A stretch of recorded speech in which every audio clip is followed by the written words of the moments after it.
Do you often rewatch old photos or home videos?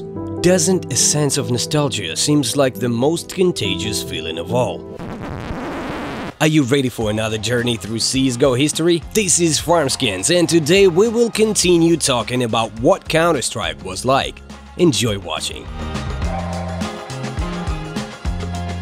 In the previous video, we went over the first 2 years of Global Offensive. The first major, clumsy nade throws, limited use of weapons, and generally questionable tactics from esports athletes.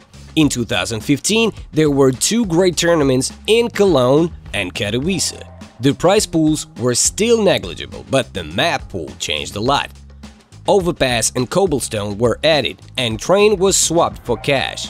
Here we can see players adapting to updates, and a stable period begins in our beloved game. Teams are already quite adept at using all nades. They use pistols regardless of imbalance, as they've been equalized and everyone has their pros and cons. Teams still love forcing, sometimes even force against force. 2015, when everyone hit on sides on defense, can be considered the heyday of lurkers. Also in 2015, players started using and looking for boosts. A bunch of variations appear, some simply turned the CS world upside down. The most prominent at the time, Olof's boost against LDLC, and we saw many similar tricks at the time. The most important update in 2015 can be considered the AWP rework. CS players love the AWP, you know? After the update, movement in scope with AWP became the same speed as shifting.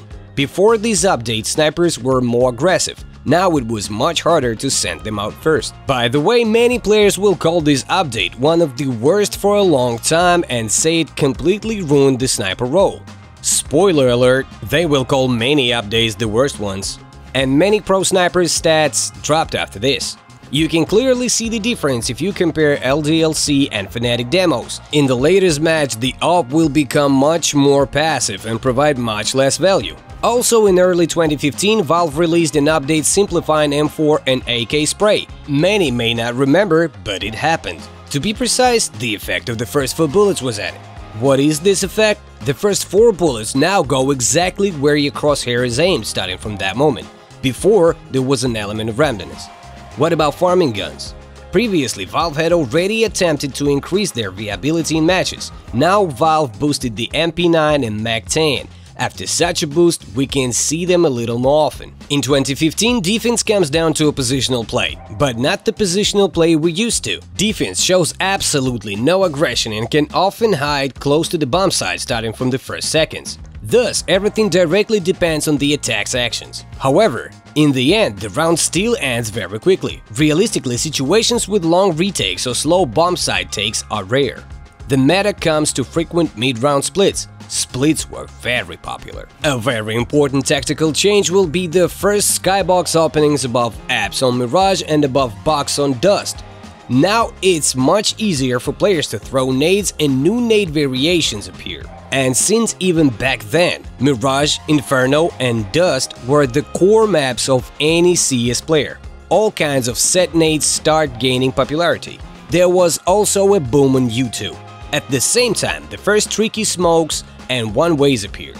For example, those same Fnatic throw a smoke on the first timing. It's easier to control pushing Ts that way, and with constant forcing, it's simply necessary. At the end of the year, an update will be released adding the R8 revolver. It killed with one shot to the body. Believe it? All the fans remember it being called a pocket AWP at first, and servers sometimes turning into the Wild West.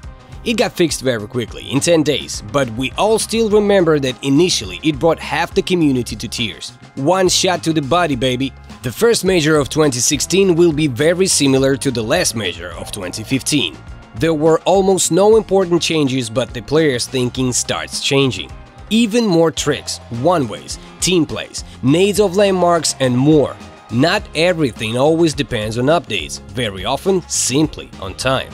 Also, 2016 is the moment when M4A1S silencer stops being as popular. Everyone is gradually switching to M4A4. In 2016, it will be clearly visible that snipers have distinctly split into two camps. Those who play 3rd, 4th in the roster get frags like Device, or aggressive opening fraggers like Coldzera, who often go for some insane moves that work. Both types of players will firmly take root in Csgo. But the fact remains that starting in 2016, regardless of how the sniper plays, there is always one op per team. The economy still does not change and remains the same as in 1.6, and players start adapting. In the early years and in 1.6, save culture wasn't as developed, and now we see players saving more and more often. And sometimes UMPs, shotguns and other guns we used to trying to trade for something more valuable get saved, or try to make exit frags. As a summary of 2016, there weren't many major gun changes, only the AWP and SMGs, but the tactical component and players' thinking changes. This may be related to opening skyboxes, having the same maps in the map pool for a long time, stimulating searches for new nades, and influx of new players making the game fresher and more dynamic. Other changes worth noting are new sounds, which became brighter and more saturated. Also, at the end of the year, Nuke goes for a rework and Train replaces it.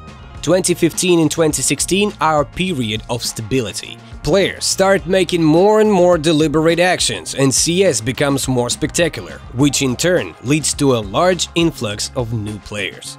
Friends, don't forget to subscribe to the channel, hit the like button and leave a comment. It really will help us out. In return, we will deliver you interesting content. This is FarmSkins. See you soon, guys.